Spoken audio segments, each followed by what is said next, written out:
Welcome to the Heart of Health and Science. I'm Regina Stahl, the CNO at Liberty Hospital. Here we bring great minds together to exchange ideas that help make the world a healthier, happier place. We're coming to you today from the Story Center at Woodneath Library in Liberty, Missouri. So let's get started. I have the pleasure today to be here with our Chief Executive Officer at Liberty Hospital, Dr. Raghu Adiga. I'm so excited that you're here with us today to share your wisdom, to share your experiences, to share a little bit about your story that brought you to us and is keeping you with us. So let you introduce yourself and tell us all the great things about you. Thank you, Regina. I'm as excited as you are to be here. My story. I started in healthcare a number of years ago, and I've been in this area since 1997, started as a physician and did some primary care and then infectious disease. Came to Liberty around 2004 and was doing clinical medicine for a number of years. And about 6-7 years ago, I was asked to take on a leadership role in the hospital, and one thing turned into other, and then I became a chief medical officer, and about a year and a half ago became the CEO. That's my story here in Liberty. It's the shortened version, right? The shortened version. Could you tell us a little bit about what drew you to the field of medicine in the first place? Yeah, well, my initial interest, I didn't necessarily get into medicine as my own choice, so to speak. I was fairly young and I grew up in India. And if you did well in your high school and your scores are good, your parents thought, either you need to be a physician or you need to be an IT engineer. Those were the two common choices for kids.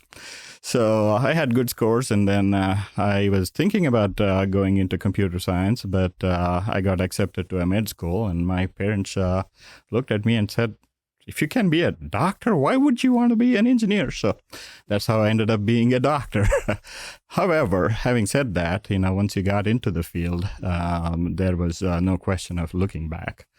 And, there isn't any other field I can think of that can impact people's lives that much. And so never looked back since then. So one of the things I love so much about medicine, and in my case, nursing, and that combined dynamic is that it's not always about making people better. It's not always about just taking care of the illness. It's about helping them get to a place of wellness and helping them get to the most productive, fruitful life that they can have. And I love being able to be part of that story. Sometimes they come to us when they are having among the worst experiences of their life. They could have had a car accident. They could have had a stroke. They could have had a heart attack. And they come to us scared, in pain sometimes, and they don't know what they're going to do. And then you, as the physician, gets to walk in and you get to say, I see what's happening. This is what we're going to do. And this is how we're going to get you back into your life. And a computer engineer is amazing, but there's that person component and that interaction that we get to have with individuals that no other field allows. And we get to have that on a very personal, intimate level that isn't invasive. And it's I find it to be an honor to do what we do. So that was a big, long conversation about how is it that you feel when you were practicing as a physician? How is it that you felt when you walked into the room knowing that the decisions you were going to make when you walked into that room with that conversation with that person, that you were going to be able to get them back into their life? What was that like for you on that very, very personal level for you? Yeah, absolutely. I mean, I think that's the beauty of our field. And as a physician, initially when you get into that field, you have that initial, feeling, especially when you're a student or a resident, that you may not be able to solve the problems and you may not be able to fix them. But once you get into the practice and after you do it a number of years, it's going to happen. you don't have always, perfect answer to everything, but you just put yourself in their shoes, and you have the beauty of the knowledge that you've gained, the experience that you've gained. Use that to help people. So that's what you end up doing. My field in infectious disease, most of that tends to be in the hospital rather than outpatient, even though we did some of the outpatient work, but vast majority of the work is in the hospital. Who are in the hospital? Mostly people are very ill. And so the impact that you can bring there to their lives, and not only them, their families, in making a right diagnosis and then leading them to get better. That's powerful. It is powerful. So during the time that we had the high surges with COVID, you became really almost the face of positivity during a very challenging time for our world. And in this region, you were truly the face of hope. How was that for you? And would you be able to share any of the not heart-wrenching necessarily stories about some of your experience with COVID, but something that happened during that time, and how you became the face of hope during a very difficult pandemic? Well, I don't think any of the infectious disease physician really thought. We've all learned about pandemics before and what happened in 1918. We never really thought we were going to experience that through our lifetime, just like anybody else. And I just happened to be here, and I was also the chief medical officer.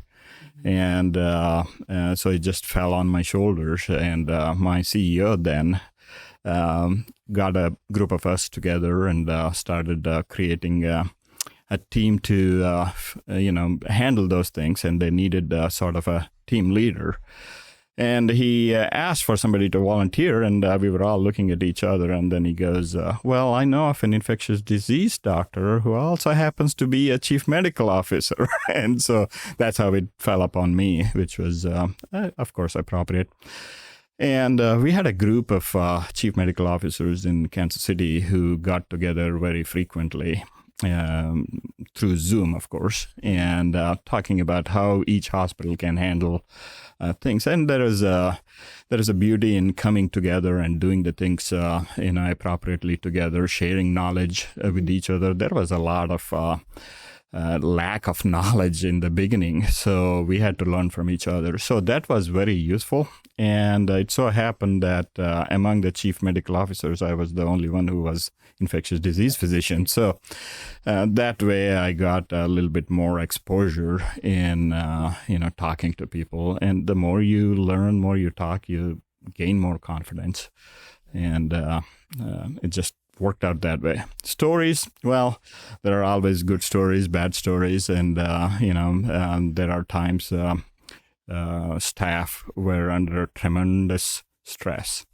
So I think making rounds and working with the people who are working there, especially nursing staff, it's very valuable. And you're seeing patients just like them, not knowing what the risks to you are, and walking into those rooms at that times when we didn't have adequate PPEs. We didn't have the knowledge of how it really spreads and how we can protect yourself, and you're going home to your families and your kids too.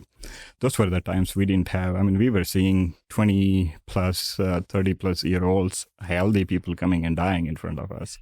It was horrible. But we got through that, and the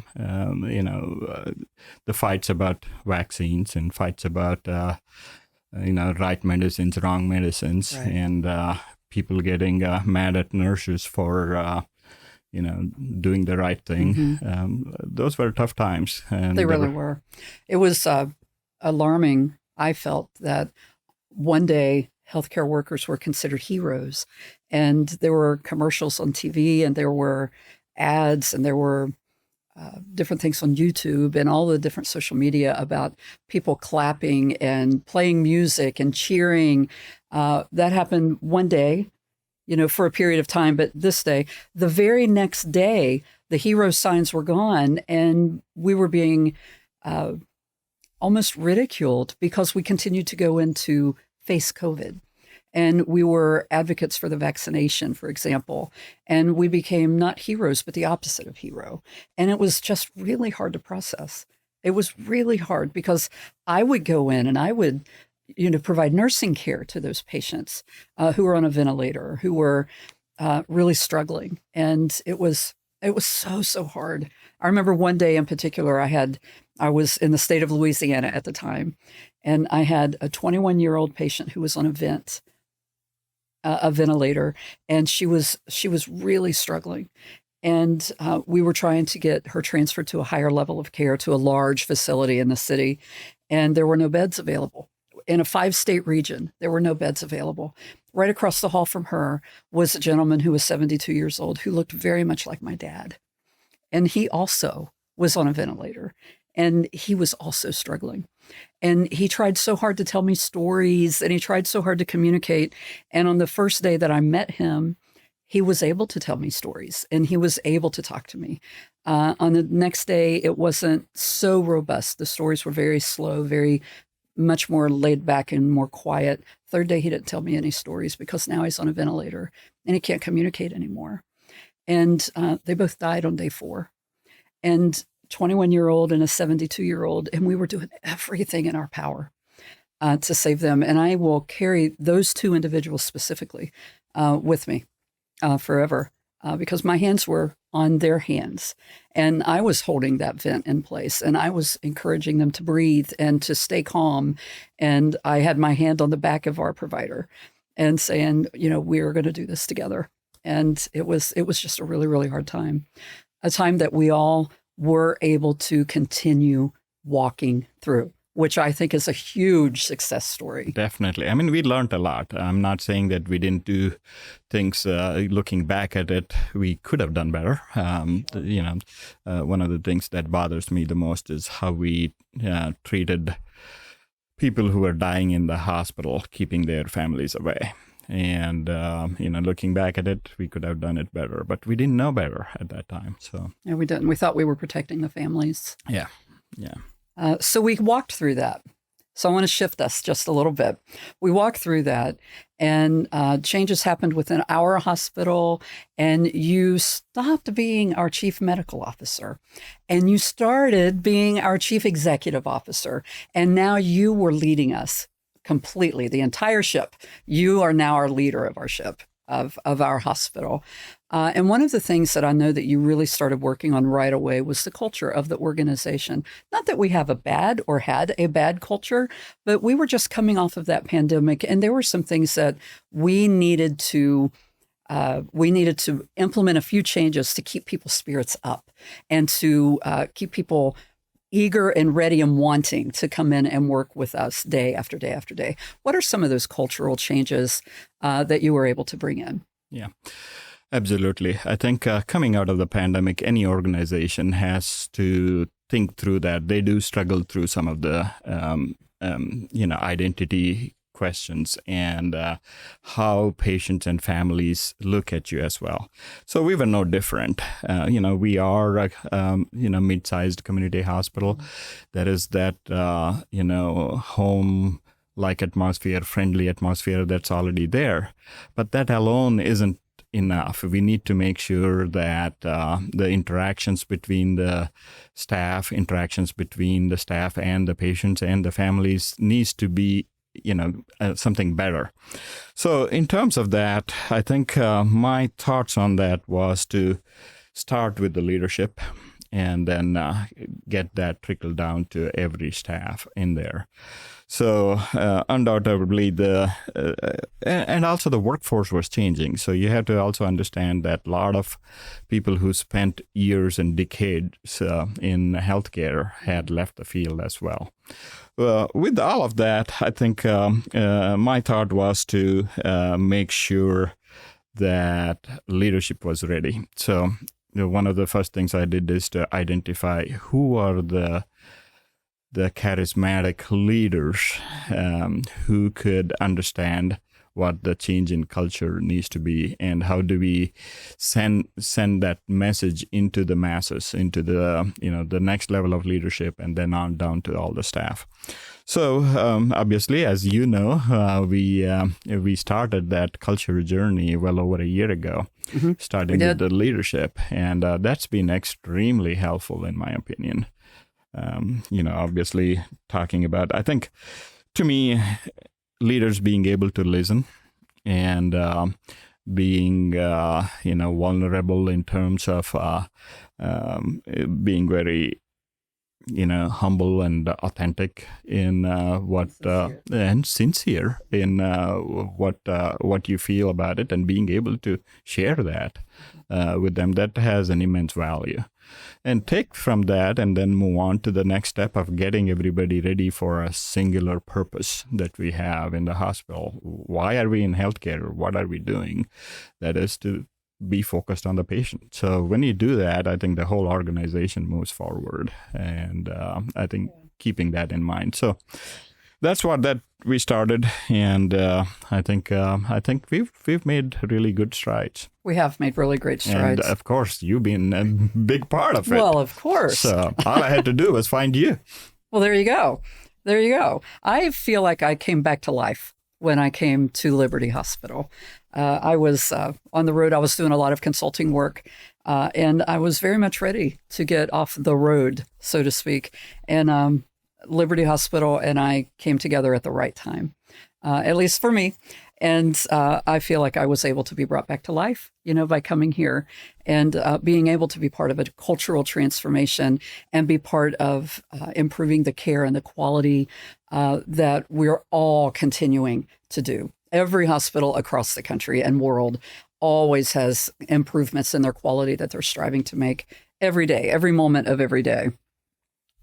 So if we have doctors, nurses, hospital staff, or even potential patients that are listening to the podcast, and they think maybe their culture where they are needs a little bit of TLC or that tender loving care, what kind of things do you think that we could share with them that could be some quick wins for them?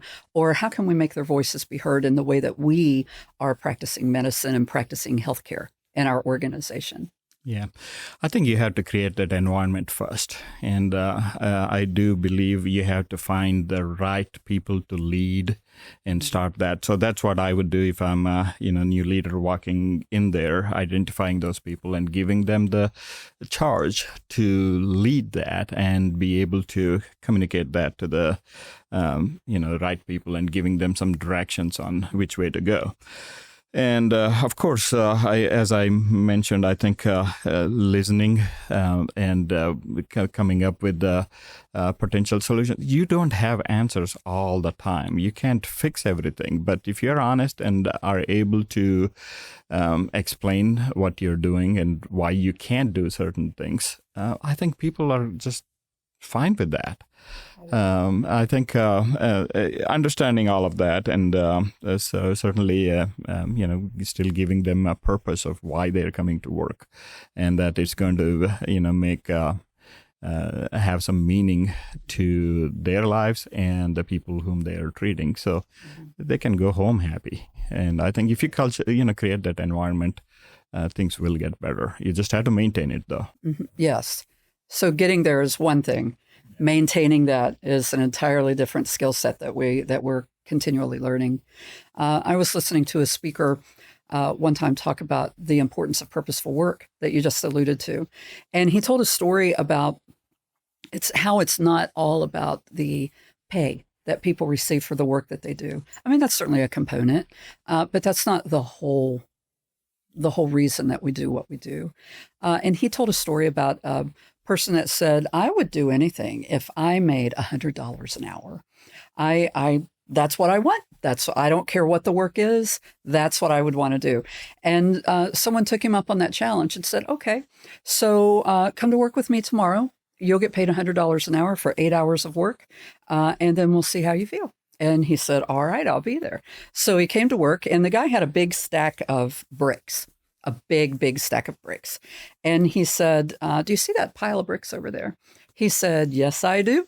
He said, I want you to move that pile of bricks from there to the other side of the room over here, one brick at a time. Is that it? Do I need to build anything over here? No, I just want you to move the bricks from one stack to another stack to the other side. He said, okay. So one at a time, he put the bricks from here to here. And it took him a couple hours. And when he got done, he went and told the man, I'm finished moving the bricks. What else do you need me to do? He goes, oh, let me go have a look at that. So he went, had a look, and he said, okay, next job is I want you to move the bricks that you put in this stack over here. I want you to move them one brick at a time back to where they were, one brick at a time. He said, so you just have me move all these bricks from here to here. Now you want me to move them from here to here. He said, yes, I do. He goes, why? He goes, it doesn't matter. I'm paying you $100 an hour. Doesn't matter. Okay. So he started moving the bricks from here to here, got done, and said, okay, I'm done. What else? Oh, well, I would like you to move the bricks from, he said, no, I'm out. He goes, wait.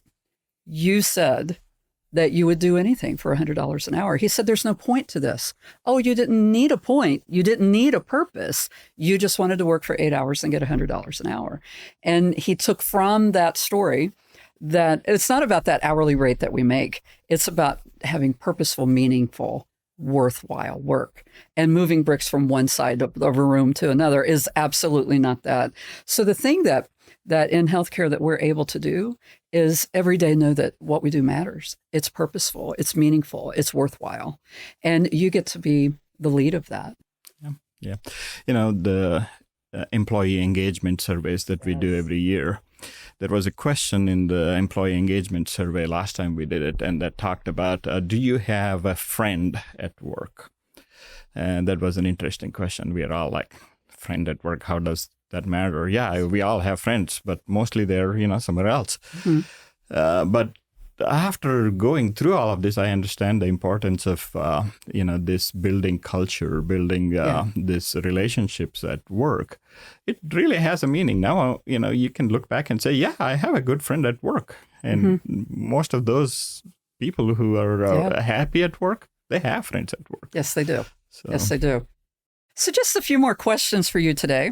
A couple, hopefully easy questions for you. Okay. What do you rely on to be your true north when you're making decisions in the workplace? Yeah. I've thought about this quite a few times because sometimes issues are pretty complex. Sometimes. However, at the end of the day, it all boils down to one thing. What's the right thing to do? And if you get to the bottom of it, you'll find the answer. Is this the right thing to do? Is this what you would want someone else to do to you? If you can answer that question right, you can make that decision. So it's not always that hard. Wow. That's really beautiful, true north. It's the perfect answer, actually. It's the perfect answer. I just made that up. It's perfect. So before we close today, my favorite question, my favorite thing is I wanted to ask if you could share your favorite story. Since you've been in medicine or even in your executive role, what is your favorite story or a story you're able to share with us? Yeah. Well, most of the favorite stories still go back to my days as a physician because it's always very fulfilling. I will eventually get to that in the leadership role. But as a patient, I remember when I was in Savannah, Missouri, doing primary care in '97. I came here from Chicago. It's a small town with a small clinic, 3,000 population. And so I didn't really have much friends when I got there. So in the evenings, I didn't have a whole lot to do. So I finished the clinic, finished all my notes and everything. 5, 6 o'clock, you get out, head back to St. Joe and drive on Highway 71. I had a patient who had end-stage heart failure, and I was taking care of him. And I was recently trained in internal medicine and just come to town.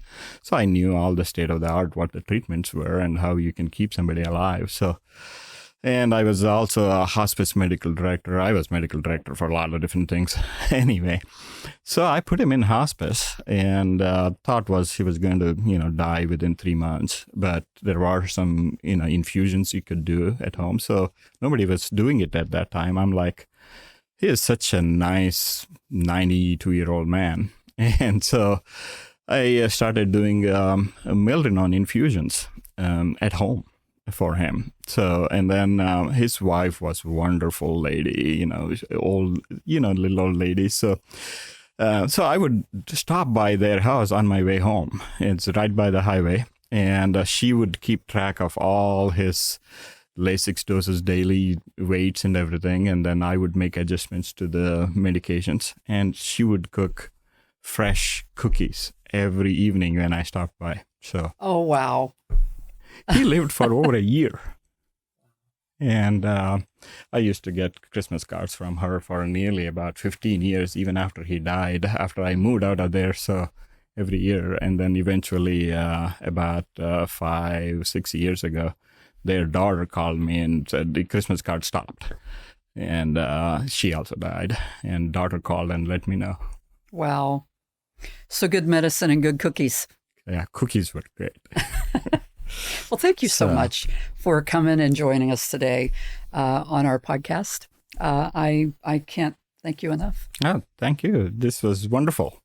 And for all of you that are watching, I want to invite you to come back and join us next time as we talk about how's your balance. And that's talking about just work-life balance. How can you maintain a normal home life, if you will, as well as work life? And how do you make those balance?